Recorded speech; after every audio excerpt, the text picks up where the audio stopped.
For some reason, I actually recorded every review this week after 10 p.m, which is obviously quite late. Okay, today not quite that much, but already talking about late. My review of the Moto Z2 Play. I just didn't have the time back then when it was released, but I still wanted to take a look at it, especially for one good reason, at least here in Germany, because the value has completely changed. It was released at around 500 euros and now quite often is available at around 250 euros with the GBL speaker mod.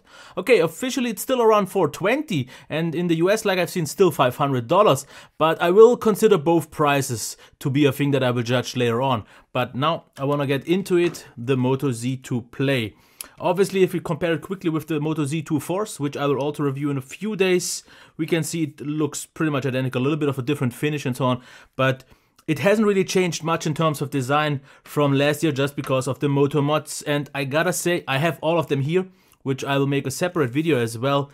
It can be quite cool because obviously you get this one here by default, and what I still don't like is the wiggle room. The kind of wiggle is not that great, but if you kind of get sick of it, just use leather and you get this even nicer feeling one, because the leather one, and I will show all of the other ones with the 360 cam and so on, and you can just slap something different on it. The phone feels completely different. Of course it gets thicker, but since this one is even thinner anyways like last year, and yes, I have this one as well for all those interested, just so we covered that.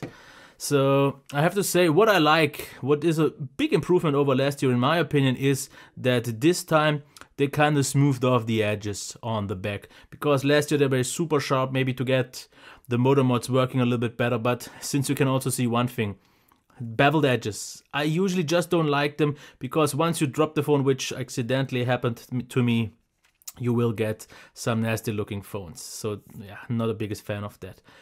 What else? Buttons a little bit higher placed than usually, but very nice tactile feedback. They don't maybe click so much, but you get a good tactile feedback. Of course, we have the fingerprint reader on the front, and I would say it works very good, because as you can see, the screen turn-on delay isn't big, it's super reliable, and it also has the extra functionality for the back swipe and for the left swipe to get to back and recent apps. But I still don't get, if you already waste the space, why not just use buttons and give me a proper kind of navigation, because this often you want to swipe and it just reacts as a tab, which is, yeah, a little bit weird.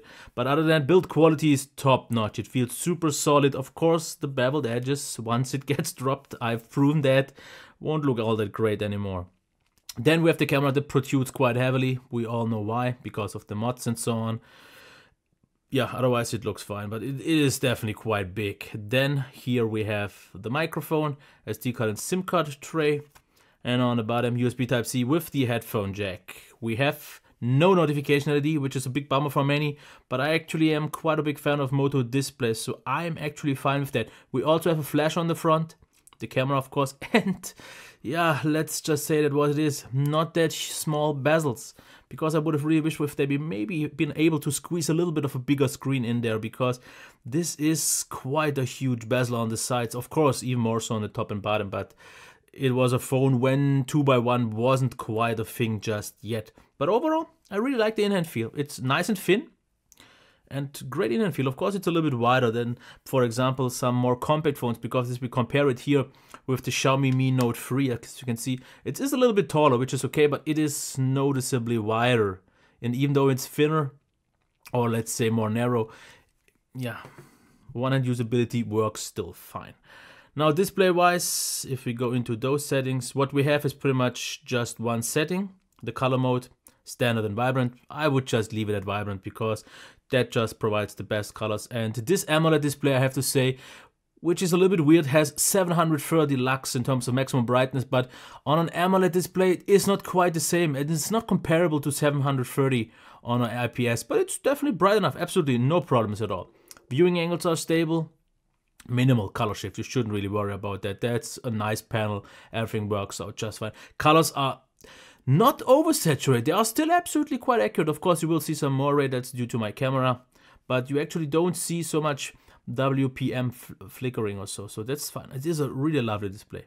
Absolutely. You will see that the one on the Z2 Force is sharper, just in side-by-side comparison you see more clarity, but quality-wise top-notch. And easily gets a very good. Now speaker wise, let's see about that.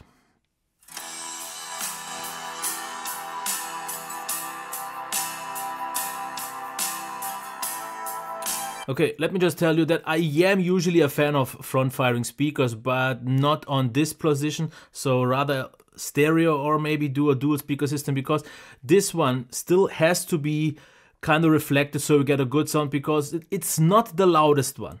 In terms of balance, it's fine, but it's nothing spectacular, so I won't give it more than a good. The headphone jack, I would say pretty much just about the same. So it's fine. It gives enough volume for most okay headphones or earphones, but nothing really, of course, demanding. Now, about performance, I've already killed all apps. Let's see how quickly they launch. And one thing that is a little bit weird and actually surprising, but on a good side, is that this is using the Snapdragon 626. And the Moto X4 that I already reviewed uses the 632, so the newer one. And you would expect the 630 to run better, but I think the Moto Z2 plays just better optimized, because this runs buttery smooth, and not just because of the AMOLED display, it feels smoother. It is. There is just noticeably less lag. Maybe because the 626 is just a little bit of a longer time on the market and they had more time to optimize it, because the Moto X4 just did not seem as consistent smooth. There was more lag. This one also feels just more fluid, very responsive actually. For just a mid-range phone, even though okay with the price, it is already not that competitive in terms of CPUs. There are more high-end CPUs already used there, but RAM is fine. All good. There is a 3GB version, the 4GB version. I would definitely recommend you to go for the 4GB version, and then you also have double the amount of storage, so 64 in comparison to 32. Gaming performance I don't need to show because it's absolutely good. Now full charge takes about 1 hour and 40, which is absolutely okay. Now battery life, that's one thing. Of course it has less battery or a smaller battery than the Z Play had. And of course you will get less battery life because the 626 isn't really better than the 625 in terms of efficiency. So what I got is about, I would say, 5.5 to maybe 6 hours on mobile data, roughly 8 hours on Wi-Fi. That is, like I would say, like 1.5 hours less than you would get at least on the Moto Z Play, but it's still fine. Standby range is very good but not great, so all is fine here. It definitely, even though it doesn't have the biggest battery because of the OLED display and 5.5 inches with 3000 on a very efficient SoC, still absolutely okay. Now software launcher, yeah, not much of a surprise here, also for the design, because this is pretty much still an enhanced stock Android, still at 7.1.1, but I guess Oreo should come quite soon. And the only pretty much or worth mentioning addition is Moto Actions, where you have also the option for on-screen navigation buttons, the chop feature that I really like. I think this should be baked into Android on its own already. Of course, the twist for the camera and shrink for the screen and such things. Of course, Moto Voice, which actually works even if the phone is off, or let's say the display is off. And then, of course, that's mostly it. So usually you get a very clean, minimalistic experience, not many extra features, which I would kind of prefer. A few minor tweaks, but I guess most people will be fine with a very stock Android experience. A good update cycle, even though Moto was already a little bit better, but I'm mostly fine. Now, camera. Let's check the software. Actually, let's do this and launch it. And I'm still not the biggest fan of their software because HDR, I can't quickly toggle through it. You have to go through this menu. I would really wish for just to this be a toggle. Same for the flash. But other than that, of course, the modes are also a little bit weirdly accessible. I would really wish for toggles or direct options, because as you can see, so much wasted space. So much wasted space, and it could have been done better. And it's also actually a camera that doesn't really have many features. There is no dual cam for on bokeh mode or something like that, or anything really spectacular. It's just what I would say a super solid cam, because that is something that the pictures will show. If we check now the selfies, as you can see, top-notch quality. This is very good, especially from all distances it seems sharp. Very nice colors, and just check the weather. It was not good at all, very rainy. It was actually raining, to be completely honest, and still very sharp. Of course, a little bit overexposure on my baldy head, but that is totally fine. Inside also really good. The one thing that what I would recommend you to disable the burst mode, because I pretty much of all the pictures that I had two versions. One good one and the blurry one. And we also have a flash on the front, as you can see, it helps. And here is actually one weird thing. Wait. See this? My eyes. Wait, I didn't get that right. No. Okay, but yeah, I'm happy. Now low light with the flash, without, once again with and without, yeah. But inside with decent lighting, and this is not with direct lighting. This part of the studio has not really lit up. I would say still this is really good, or at least quite good. Because a little bit noise is there, it's not that sharp, but overall it maintains quite good. But here's the thing, like I said, with the burst shot, you always get this one blurry shot. But yeah, let's just forget that, because otherwise, with good lighting, it's a really good camera. And outdoors, even though the weather was not good, I'm surprised of how much details are in this shot. Just look at it. This is still, considering the bad weather, absolutely top. Nice colors, actually maybe a little bit too good, a little bit oversaturated, but very pleasant. Usually very sharp, the autofocus worked fine, shutter was good. And one thing that I like a lot is you can see, I think Moto is one of the brands who has nailed HDR the best, because I would just leave HDR auto on all the time, because it always provides great pictures. Absolutely top-notch, sharp, and overall just a great experience. I'm super happy with that. Now let's check the videos. And here you can see this is 4K. Of course, better weather would have helped, because you see quite some artifacting going on, but the autofocus, subtle, very nice and smooth transition. There is a little bit shake, of course, since it's not optically stabilized, but the quality is good, it's reliable, so absolutely no complaints over here.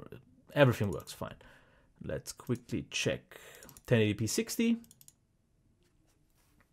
Yeah, more artifacts for some reason, maybe a little bit just unfortunate timing, but a little bit more actually artifacts than on 4K, and it's noticeably less sharp.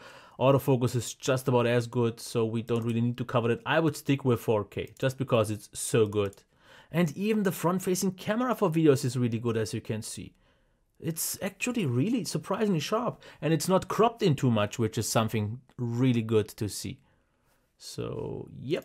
And indoors, the last video, that I have to say, the microphone is really good. I had a really good sound, very clean, good volume. As you can see here, video works fine. And if we go into something a little bit darker, you can see that actually the flash does not help so much, because as you can see, a lot of grain obviously, but it maintains its frame rate, and the flash doesn't really help so much. But yeah, that is totally fine. So let me get to the summary out of my head. Design, it's good. It could just be a little bit more compact, but due to the Moto mods, I kind of get it. But build quality, great. Display, very good. Like I said, I just don't give out a great without a Quad HD display resolution, but otherwise, quality-wise, super. Fingerprint reader, very good. It's not a very fast, but it's fine. The speaker, good, not more. Headphone jack, about okay, maybe a good. Performance gets a very good for me. It's very smooth, very consistent, very well optimized, all done just fine. Battery life is also still great, even though it's not maybe amazing or great plus or whatever I gave the Z Play last year. Totally fine. What else? Software, very good, yeah, absolutely. And then camera. Now, front-facing cam gets a very good for me. For video, actually as well. Low light gets quite to maybe really good. Then the main camera gets a very good. The video cam gets a very good. Value. Now this is where things start to break apart a little bit. If we consider the 500 to be the official price still, and if I would judge based on that, I would say it's still a very good phone. But the value just is not great. But for that's for price, you get already a OnePlus 5T or something like a Mi Note already cheaper, noticeably. So in that regard, not so much. But if you live in a country like, for example, Germany, which has these offers for around 250 or let's say even 300, which actually isn't the case, with the JBL speaker, I think this is an unbeatable package. 250 for this phone, and maybe if you just sell the speaker, which is usually also like 100 extra, the value is unbeatable, because then you get a great package, because as you have seen, there is actually nothing that I complained about. Everything is on a very good level. build, design, display, sound, everything. The sound maybe is the weakest part. That's actually the weakest part, which is not even that important for so many people. So I am fully impressed. Like I said, it really just comes down to the price, because the phone on its own, top notch. Can rival some kind of flagships in some ways, because in this price range, though the competition is almost, so I think the biggest competition at 500 of obviously is something like the OnePlus 5T. But if you can get it for a lower price, then you can ask me down there in the comments if there is a different competitor that you maybe consider. But yeah, I'm fully pleased, especially with the modularity. But like I said already last year, I'm happy that this phone works superb.